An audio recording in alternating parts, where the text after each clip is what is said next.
Summer's here, and there are a lot of ways to enjoy the great outdoors. But what did Tulsans do back in the day? That's the question being asked today of Jack Frank with Tulsa Films. Great to see you again. Nice to see you. They sweated a lot, I think, without air conditioning. Yes, right. Well, and I do wonder about that a lot. You know, without good electricity, ceiling fans, all of those things that we really are taking it easy these days. But people in those old movies always seem happy.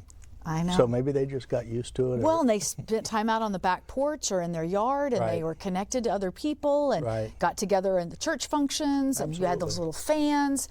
But now it's... they didn't know any better. Yeah, and now we do. That's what I'm afraid of. So Jack has put together some amazing clips here, some that go way back. Almost to Oklahoma statehood. Isn't that something? The first clip here, and we're always trying to find something that fits in with our theme for the month. Our theme of the day. Yeah. But this is with 4th of July coming. I thought this would be interesting. This is actually from Chandler, but small towns, Tulsa, every town across Oklahoma, their schools would get into the patriotic spirit and have parades like this through town. And you can see, you probably wouldn't see this today with school kids, patriotism, marching. Spavinaw, this is in the 1940s, 50s. But everybody in Tulsa, or a lot of people in Tulsa, would go to Spavinaw to hang out in the summertime. That's a lake, the town in the lake? The town is on the lake, or was on the lake. And it was a big vacation hotspot in the 1940s and 50s. This was shortly after Spavinaw Dam was created and the lake was created. You can see all the resorts built along the lake. And it's just like, the good old days, huh? Even though I didn't live there. I know, we were. It just looks like people are enjoying themselves and all the places that had fish, and you can just imagine those little resort towns, and people in Tulsa would just flock to these places because they had a lot more opportunities for recreation, and you can see people just having fun up at Spavinaw. That's great. Now this lake? This is Lake Keystone. Right, okay. And this is shortly after, you know, Keystone was built in the 60s, creating the lake, Keystone Dam.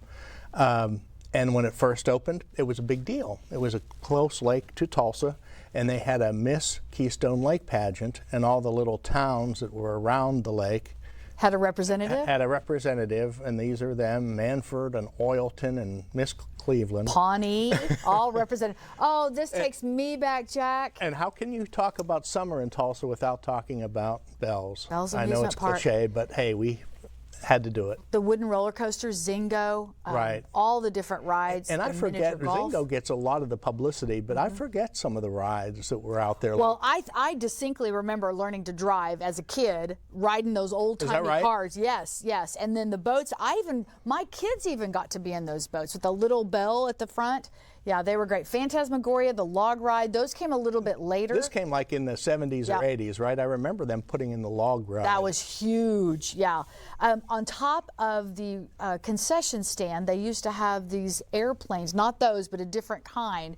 And I mean, I look back on it with great memories. A lot of folks do and still wish it'd come back. Did you ever ride those things? Yes, down the slide? gunny sack race down the, yes. In fact, a couple times I went off the gunny sack and onto the, the slide, and you weren't supposed to do that. So, yeah, a lot of great memories there. Wouldn't it be nice if that was still around? Well, there at the fairgrounds, I mean, that was a huge space that was definitely needed for the expansion of what our fair is and all the all the people that come to town. I know that Robbie Bell Jr., he's talked about it, wanted to do it. It's had its never starts and stops. Yeah, has it? But it would be so nice for Tulsa to have a roller coaster like that. Yeah, it's just kind of all the things that we used to remember. Right. We were talking about, and I know that we'll probably go into this in future segments, but that video that we shot, or those clips we showed at the very beginning, were shot on film. Those were on film, and we were having a discussion about the fact that film looks better today than videotape that was taken maybe 30 years ago. Isn't that funny? We went through this period of time where we left film and then we went into videotape, VHS, and then digital tapes. But those don't look as good or hold up through history as well as the old film. Yes. Yeah. So anyway, if you like to get any of the DVDs or reach out to Jack, you can go to his website, tulsafilms.com. It's a great resource, and it's a good way to get a hold of him as well. Thank you. Great to see you. Thanks for coming in. Happy 1st of July. And soon to be 4th. Okay.